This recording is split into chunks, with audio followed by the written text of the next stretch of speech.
All right, every Monday we do a deep dive into what your elected officials have been up to. And this week we're starting in Iowa. Over the last week, Republicans in Iowa's House passed Governor Reynolds' version of a Make America Healthy Again bill. Here to break down what's in it is Dana Searles of our sister station WOI in Des Moines. All right, Dana, this is a pretty wide-ranging bill. What's in this? Hey, Shelby. Yeah, it is a massive bill. And Governor Reynolds, like you mentioned, she proposed this bill to really align Iowa with Health and Human Services Secretary Robert F. Kennedy Jr.'s MAHA movement, the Make America Healthy Again movement. So in Reynolds' bill, a lot of it, I mean, there's quite a few things that we'll break down. But the biggest thing I want to bring everybody's attention to is how it heavily is focused on Iowa's SNAP program. So what it would do is it would require the state every year to request a federal waiver that would only allow for SNAP recipients to buy healthy foods. It wouldn't allow them to buy things like pop or candy. So that's kind of the big part of SNAP that is in that bill, and that's a major part of the bill. But there are a few other things I want to bring up. So one thing is it puts a lot of restrictions on school lunches. It eliminates a lot of the dyes that people are allowed to have in their school lunches. One in particular is red dye 40. That is in a lot of pops, candies, packaged snacks. Another thing the bill would do is it says that elementary and middle school students must get at least 120 minutes of physical activity per day. It also adds some digital restrictions. It says K through 5 students would be limited to 60 minutes of digital learning per day. So those are just a few bullet points. Want to bring the most attention to the requirements for SNAP, which would, of course, only allow SNAP recipients to have healthy foods purchased under SNAP with their benefits. But that bill did pass the House in a vote of 65 to 30. That was along party lines. There was just one Republican who crossed the aisle to join Democrats in voting against that bill. So that will now move on to the Senate. Another bill we've been closely following has to do with civil rights in Iowa. What's the latest movement on this one?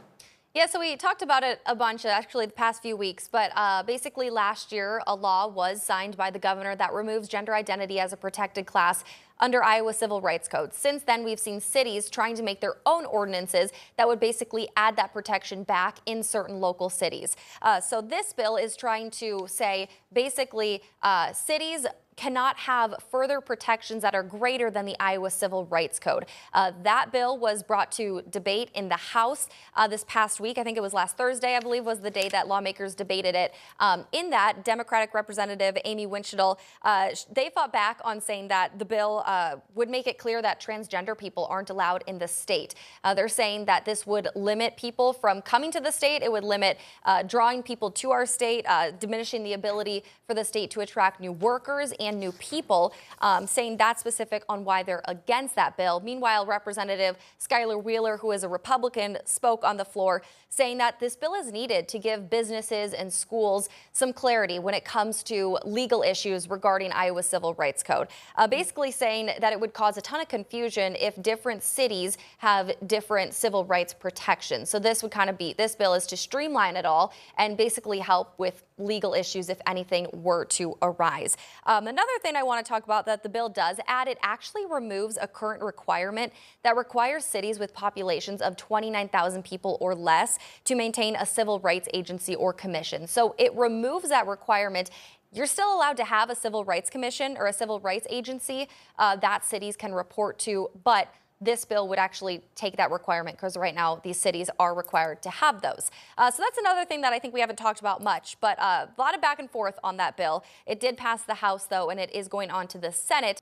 Well, finally, property taxes have been top of mind for Iowa lawmakers this year and for Governor Kim Reynolds. She wants to get this passed before she leaves office at the end of this year, or beginning of next year, I should say. And there are several property tax bills working their way through the legislature. One of them recently passed out of subcommittee in the Senate. What would this bill do to Iowa property taxes? So the one thing I want to point out in the Senate's bill is it puts a soft 2% cap on revenue growth. So it allows that to be changed with inflation. Whereas in Governor Reynolds' proposal and House Republicans' proposal, that puts a hard 2% cap on revenue growth. So that's where the Senate's version is a little bit different, introduced by Senate Republicans. So this is a soft percentage cap, but it could be changed with inflation. Another thing it does, it removes Iowa's rollback system for calculating property taxes. What that is a state mandated assessment that limits the cap on annual taxable growth property values at just 3%. So that would take out that system and not have that rollback system in place. But what it would do is it would add or increase Iowa's homestead tax credits to 50%. It's a relief program for residents who own and occupy property for at least 6 months of the year. This basically would increase that tax credit to 50% if they removed Iowa's rollback system. So kind of a lot of moving parts there. But another thing that it would allow cities to do, it would allow them to seek voter approval to raise sales tax on certain items. So I thought that was a pretty interesting part in that bill. Another major thing, the Senate's bill would entirely eliminate property tax for homeowners ages 60 and older who have paid off their mortgage in whole. So a lot of moving parts, a lot of various things in these property tax bills. But the one thing I want you guys to focus on and bring your attention to is that soft 2% cap on revenue growth. It's different between House Republicans and Governor Reynolds. So the Senate wants to have that as a soft cap. However, it could be adjusted with inflation, which I know has been a talker for a while. That 2% number has been thrown around. So we'll have to see kind of what happens with that, kind of where the middle ground comes on that. But like you mentioned, it did pass out of subcommittee. So that'll be moving forward, and we'll see what happens there. And we are just over 2 months into this year's legislative session, so we'll start to see some bills getting closer to being signed and passed into law in the next few weeks. Dana, thank you as always for your time with us today. And for you guys at home, we have our political coverage for both states up on our website. Just click on the As Seen on TV tab at the top of WQAD.com.